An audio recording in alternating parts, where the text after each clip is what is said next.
This is Anjali Kulkarni. Today I am ಎಲ್ಲರೂ ಈಗ ನನಗೆ ಅನಿಸೋ ಮಟ್ಟಿಗೆ ಎಲ್ಲರೂ ಈ ಕೊರೋನಾ ಸುಟ್ಟಿ ಒಳಗೆ ಆರಾಮ ಮಜಾ ಮಾಡ್ತಿರ್ಬೇಕಾ. ಓಕೆ, ಅದಕ್ಕೆ ನಿಮ್ಮ ಸ್ವಲ್ಪ ಏನಾರೇ ಕಾಡೋಣ ಅಂತ ಹೇಳಿ ಒಂದೆರಡು ಟಾಪಿಕ್ ತೊಗೊಳ್ಳೋಣ ಅಂತ ನಾನು ಇಲ್ಲಿ ಕ್ಲಾಸ್ ತೊಗೊಳಕ್ಕೆ ಸ್ಟಾರ್ಟ್ ಮಾಡ್ತಾ ಇದ್ದೀನಿ. ಇವತ್ತು ನಾನು ಯಾವ್ದು ತೊಗೊಳ್ತಿದ್ದೀನಿ, ಬಯಾಲಜಿ ಒಳಗೆ PUC ಸೆಕೆಂಡ್ ಇಯರ್ ಬಯಾಲಜಿ ಒಳಗೆ ಲಾಸ್ಟ್ ಚಾಪ್ಟರ್ ಎಕಾಲಜಿ ಸ್ಟಾರ್ಟ್ ಮಾಡ್ತಾ ಇದ್ದೀನಿ. ಎಕಾಲಜಿ ಒಳಗೆ ಫಸ್ಟ್ ಏನು ಕಲಿಬೇಕು, ಡೆಫಿನೇಷನ್ ಆಫ್ ಎಕಾಲಜಿ, ಆಮೇಲೆ ಎಕಾಲಜಿ ಒಳಗೆ 4 ಇಂಪಾರ್ಟೆಂಟ್ ಚಾಪ್ಟರ್ಸ್ ಬಂದಿದ್ದಾವೆ, ಅದರೆಲ್ಲದರ ಬಗ್ಗೆ ಡಿಸ್ಕಸ್ ಮಾಡ್ತಾ ಇದ್ದೀನಿ. Okay, definition of ecology is, what is ecology? It is a branch of biology, deals with interaction between organisms and their surroundings. This is called ecology.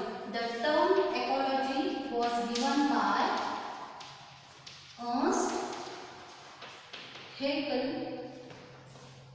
in 1869. This ecology chapter is included 4 important topics, that is, first one, organisms and population. Second one, ecosystem. Third one, biodiversity. And fourth one, environmental issues. Out of 4 topics, today I am going to deal with organisms and population. And this ecology is basically concerned with a level of biological organizations, that is, that concerned with micromolecule or macromolecule. This micro or macromolecule together called cell, cell together called tissue, tissue together called organ, organ together called a group of organ is called organ system, a group of organ system is called organism, a group of organism is called population, a group of population is called community, a group of community is called ecosystem, a group of ecosystem is called biome, and a group of biome is called biosphere.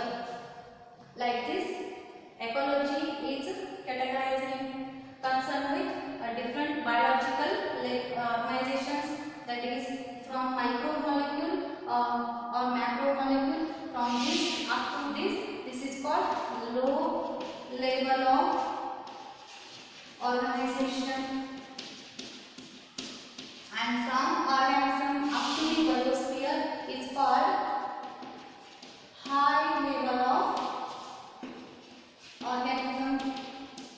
Sorry, low level of organization, high level of organization. And today we are going to concern with high level of organization, in that organism and population. We are going to concern with organism and population. And organisms are placed under different type of biomes. In the word, different biomes, examples for different biomes are given in your NCERT book. That is, examples for biome. One is tropical rainforest. Second one is temperate rainforest.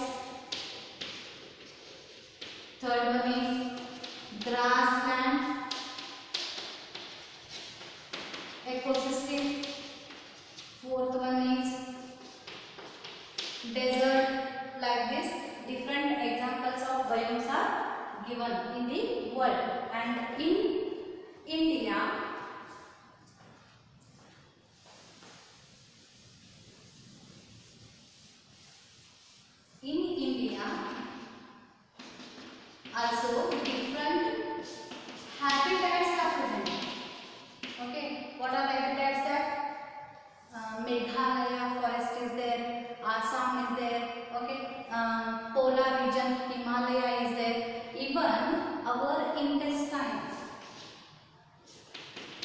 Intestine is also an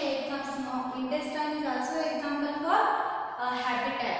Okay, that is organism intestine is also example for habitat because different type of microbes are present in intestine. Like this, different habitats are there, different biomes are there, and organisms are placed in these habitat and biomes very comfortably.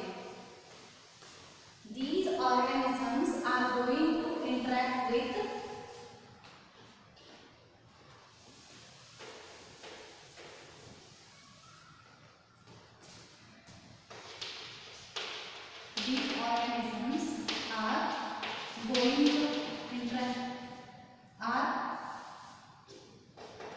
interacted with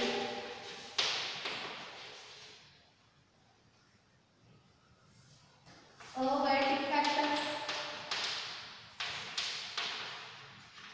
and biotic factors present in an environment. Abiotic factors and biotic factors. Organisms are interacted with both abiotic factors and biotic factors. What are the abiotic factors? First one is temperature, second one is water, third one is light, and fourth one is soil. These are the abiotic factors. What are the biotic factors? Biotic factors are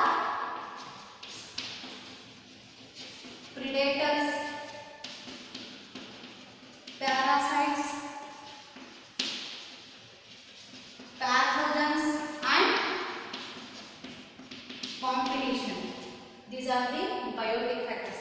Biotic means living organisms, means organisms are also interacted with abiotic factors, and biotic factors are predators, parasites, pathogens means disease causing organisms are there, competition that is interspecific competition and intraspecific competition is there. Okay, like this different interactions are going on in the environment. In that first one we will start with abiotic factor, temperature.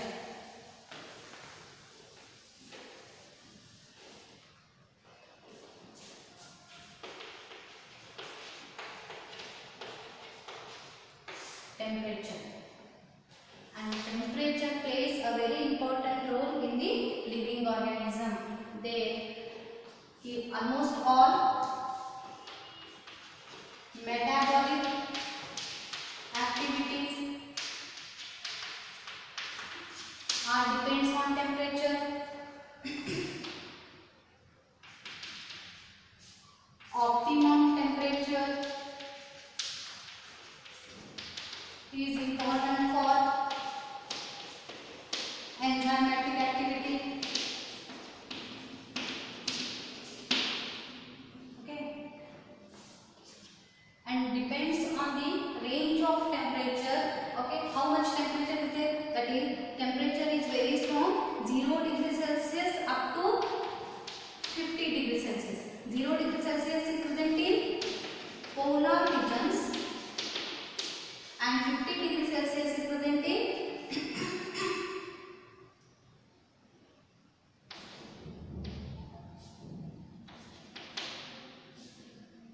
50 degree desert areas. In desert areas, 50 degrees Celsius temperature is present. Even 100 degrees Celsius temperature is also there, where in boiling springs. In boiling springs, 100 degrees Celsius are also present, and here also some organisms are present. Like some examples of bacteria are also present in boiling springs, and their temperature how much? 100 degrees Celsius. We are living in how much temperature? Normal temperature is 10 to 30 degrees Celsius. We are comfortably living. Okay, so on that range of temperature, okay, depends on the range of temperature, organisms are divided into two types. That is, eurythermal organisms Stenothermal organisms. Eurythermal organisms means organisms can tolerate a wide range of temperature. That type of, if organisms can tolerate wide range of temperature, that type of organisms are called eurythermal organisms. For example, क्या बताते हैं? Human beings, cow, dog, cat, plants. These are the example for eurythermal. Means we can tolerate from 0 also we can tolerate. Okay, from 10 degrees Celsius up to the 30 to 40 degrees Celsius we can tolerate. This range of temperature we are representing wide range of temperature. So we have examples for eurythermal organisms, and some examples can tolerate a narrow range of temperature. Narrow range of temperature means some organisms can only present in 0 degrees Celsius. For example, polar bears, polar region ಒಳಗಿರುವ organisms ಬರೀ ಅಲ್ಲಷ್ಟೇ ಇರ್ತಾವೆ. ಅದು ಬಿಟ್ಟರೆ ಅವು ಕರ್ನಾಟಕ ಒಳಗೆ ಬಂದಿರಲಿಕ್ಕೆ ಆಗಿಲ್ಲ. ಅಂತ organisms ಗೆ ಏನಂತ ಕರೀತಾರೆ ಅವರು? Narrow range of temperature. Example ಯಾವುದು ಕೊಡ್ಬೋದು? For example, corals ಇರಬಹುದು, some insects ಕೊಡ್ಬೋದು, reptiles, few reptiles, okay, polar bear, penguin. These can tolerate only narrow range of temperature. ಅಲ್ಲಷ್ಟೇ ಇರ್ತಾವೆ. ಅದು ಅಂತ ಟೆಂಪರೇಚರ್ ಬಿಟ್ಟರೆ ಮತ್ತೆ ಎಲ್ಲಿಯೂ ಇರಕ್ಕೆ ಸಾಧ್ಯ ಇಲ್ಲ.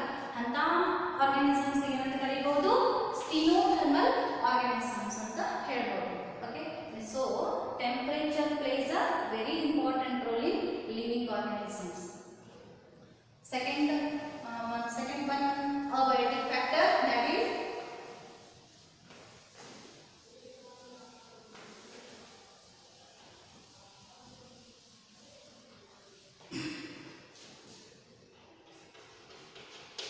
water. Water ಅಂದ್ರೆ ನಮ್ಮಲ್ಲಿ ಫಸ್ಟ್ ಬರೋದು ಎಲ್ಲ uses. What uses of water? Water is the raw material of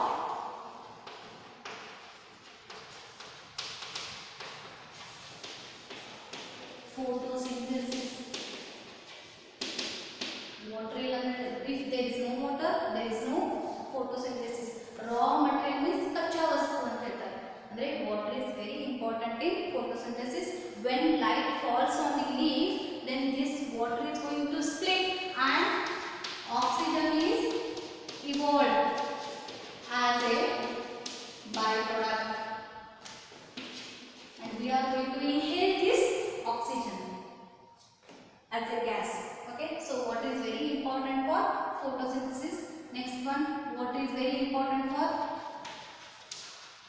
enzymatic activities, and that type of enzymes which are activates in the water, that are called hydrolytic enzymes.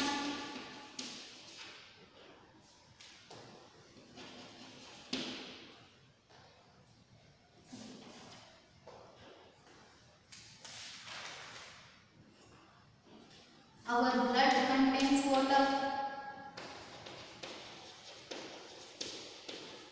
That helps in transportation of molecules.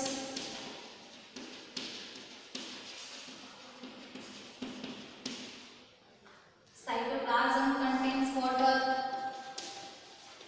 That cytoplasm contains water. That is also helps in transportation of molecule. Okay, ureotelic organisms. Ureotelic organisms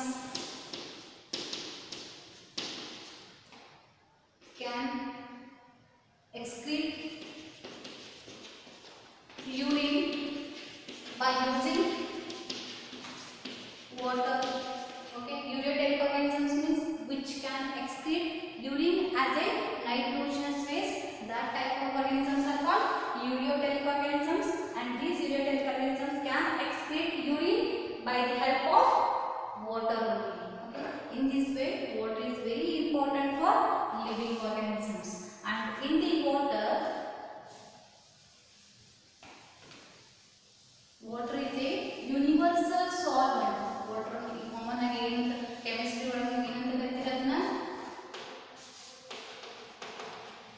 universal solvent ಅಂತ ಹೇಳ್ತೀವಿ. Universal solvent means almost all chemicals are dissolved in the water. Okay, what in the water, what is present? Minerals are present, salt is present. What is the pH of water?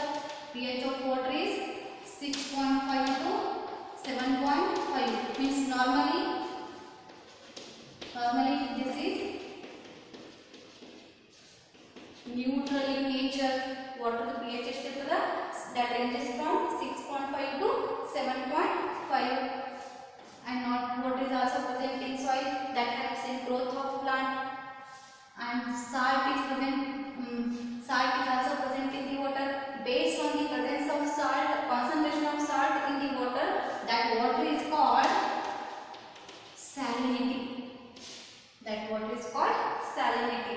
Okay, and what is the percentage of salinity present in water in fresh water forms?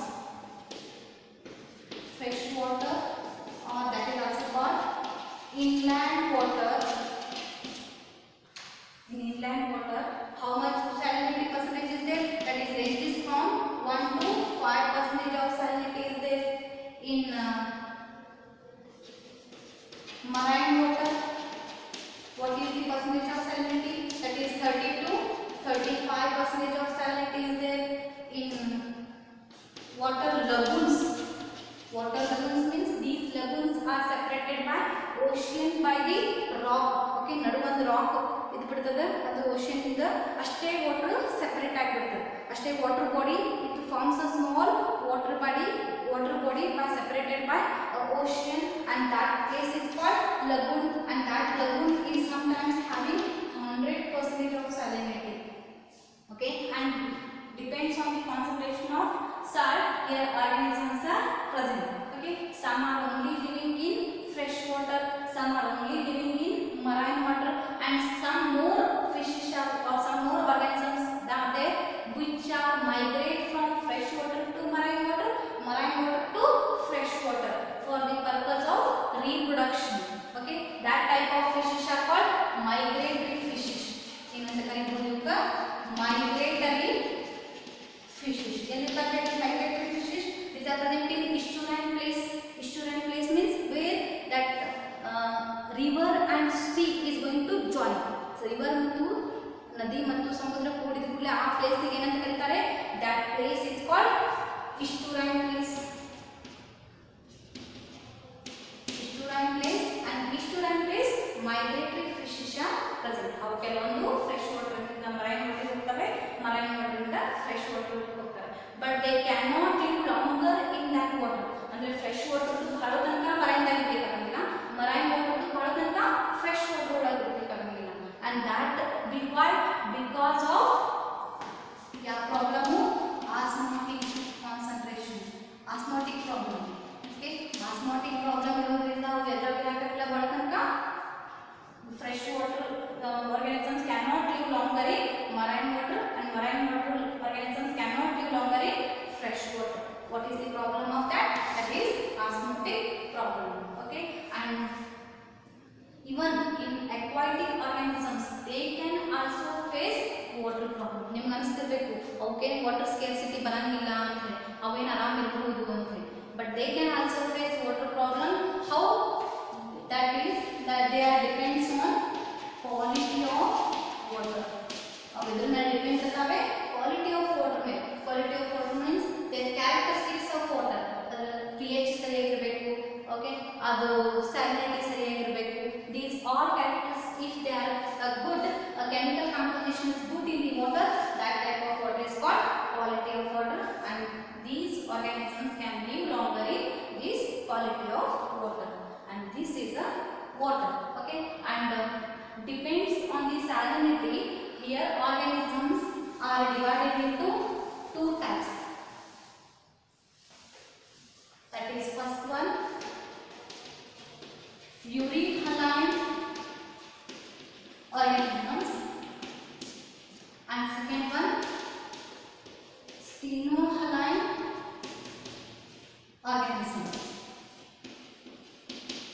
Urea-haline organisms and steno-haline organisms. Urea-haline organisms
ಇದರೊಳಗೆ ಎರಡೂ ಬರ್ತಾವೆ, fresh water ಮತ್ತು inland water ಎರಡರೊಳಗೂ ಜೀವಿಸುವ organisms ಏನಂತ ಕರಿಬಹುದು, euryhaline ಅಂತ ಹೇಳ್ಬೋದು.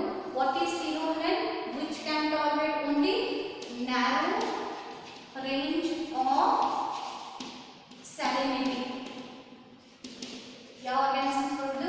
Which can present only in fresh water or which can live only in marine water. ಅಂದ್ರೆ ಕೆಲವೊಂದು fresh water forms marine water ಒಳಗೆ ಹಾಕಿದ್ರೆ ಅವು ಬದುಕಂಗಿಲ್ಲ, ಅಲ್ಲಿ ಅವು ಡೆಫಿನೆಟ್ಲಿ ಸಾಯ್ತಾವೆ. ಅವು ಎಲ್ಲಿ ಬದುಕ್ತವೆ? They can only survive in fresh water forms. So they are called what means they are present in narrow range of salinity, so they are called stenohaline. Example ಯಾವಾಗ ಬರ್ತವೆ? fresh water fishes and marine water fish.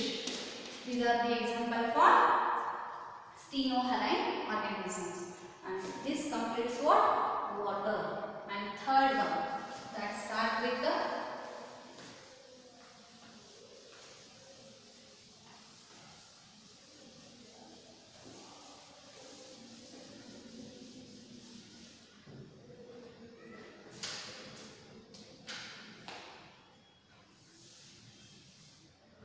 light. Light. Okay. Light is now light ಅಂದ್ರೆ first ತಲೆ ಒಳಗೆ ಬರೋದೇನು? Solar light. And that solar light is having 7 different colors. That is ಅದಕ್ಕೆ ನಾವು ಕರಿಬಹುದು ದಿವ್ಯ. That is spectrum.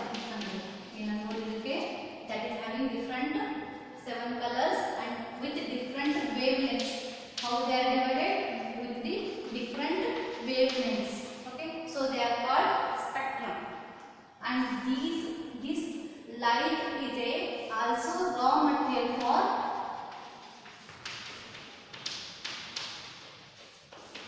photosynthesis. Photosynthesis again, this is a raw material. Without light there is no photosynthesis. Even we are directly or indirectly depends on the light. Directly ನಮಗೆ ಆಗಲಿಕ್ಕಿಲ್ಲ, but indirectly definitely by the help of photosynthesis we can depend on the light. Even stomatal activities depends on light. Stomata can depend on the light. In the daytime they can open, in night time stomata are closed. Okay, third one, flowering is also depends on that. It depends on the light. And duration of intensity of light, here plants are going to divided into 3 types. That is long day plants,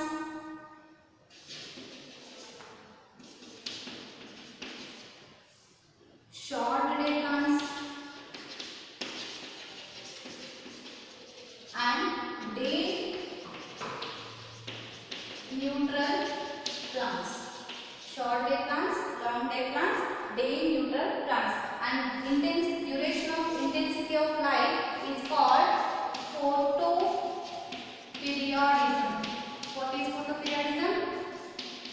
Duration of light. That is called photoperiodism. And depends on this photoperiodism, plants are going to divided into long day. Means some plants for the reason of flowering they want long days, some are want short days, and some want neutral days. Okay, long day plants are usually summer ಒಳಗೆ ಬೆಳಿತಾವೆ. Short day plants they give flowers only in winter season, and day neutral plants they give flowers in rainy season, like this. Okay, and next one,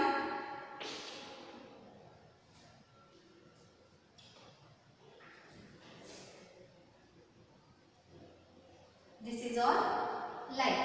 Next one,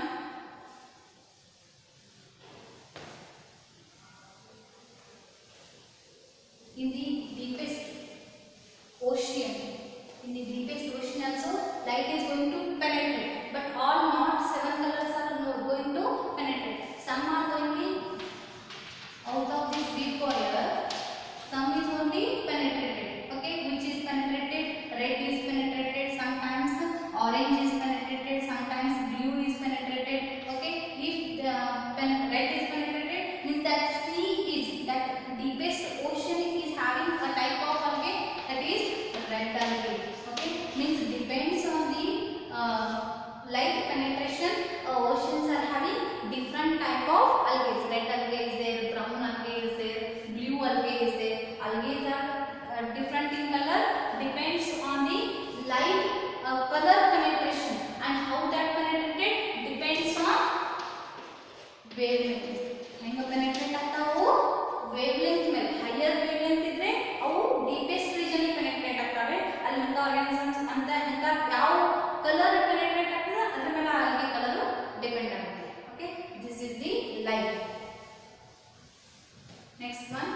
Edaphic factor.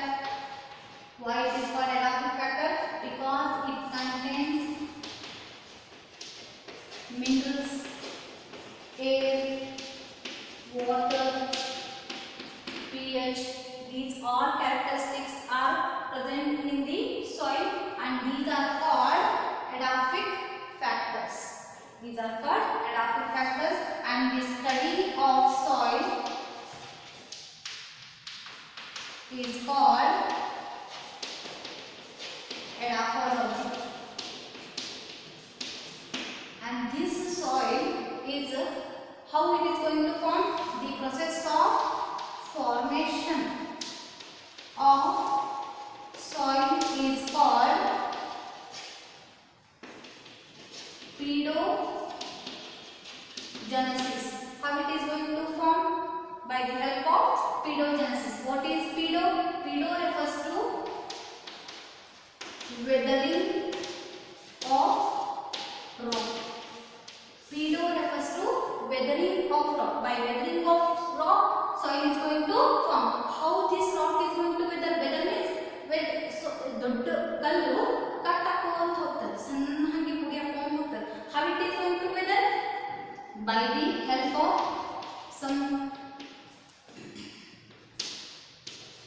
physical characteristics, some chemical characteristics, and some biological features. This rock is going to weather. Physical means by heat or by cold.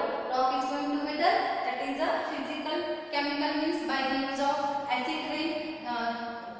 Big rock is going to weather into small particles.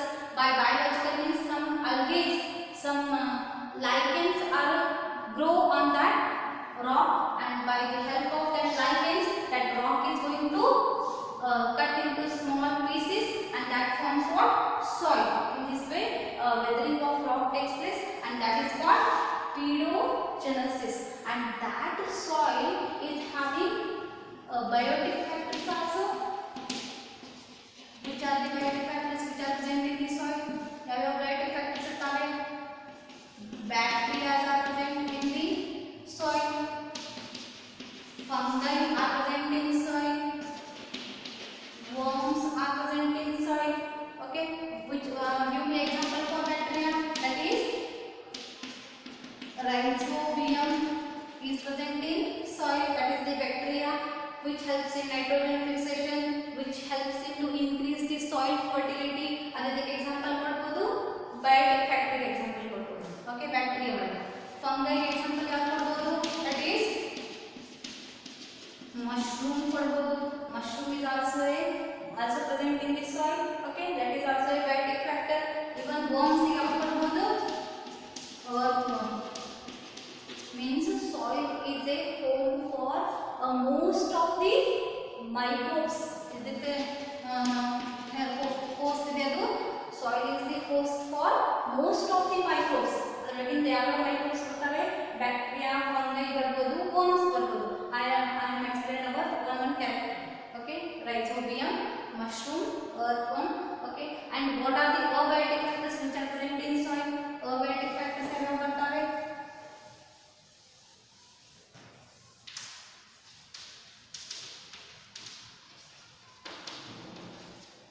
Abiotic factors, that is as minerals. Okay, minerals were any bರ್ತದ? Micronutrients and macronutrients. You kaltirna last year mineral nutrition. Micronutrients, macronutrients both are helps in growing of plant. Next in barbodu pH is also a biotic factor. pH means acidic and basic. Means usually plant growth, crops growth ಆಗಬೇಕಾದ್ರೆ ಇಂತ soil ಇರಬೇಕು, little bit acidic ಇರಬೇಕು. Means that ranges from 5.5 to 6.5. ಇಂತ pH ಒಳಗೆ ಅಷ್ಟೇ ಏನಾಗ್ತವೆ, that helps in grow of a well crop. Okay, we are having a well yield of crops in this pH. ಎಷ್ಟು ಇರಬೇಕು? Slightly acidic ಇರಬೇಕು. Okay, ಮತ್ತೆ ಏನಿರಬೇಕು? soil ಒಳಗೆ water content ಇರಬಹುದು. Okay, ಮತ್ತೆ ಏನಿರಬಹುದು? content. Adhesion is also important. These soil particles are helps in to adhere the root. They are going to adhere the root and that gives a support to that plant. A plant is support ಕೊಡಬೇಕಂದ್ರೆ ಏನು ಬೇಕಾಗುತ್ತೆ? Adhesion capacity is also important for soil. And last ಏನು ಕೊಡಬಹುದು? Air is also important in soil. Aeration. If soil is aerated, we are having a well growth of plants. Otherwise, there is no plant growth. Plant growth takes place. In this way, soil is very important for a living organism that comes in.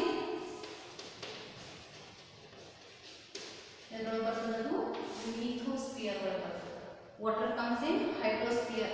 Okay, lithosphere, hydrosphere, and atmosphere. These factors are very important for living organisms. And in next class, we will start with biotic factors. Abiotic factors complete. Thank you.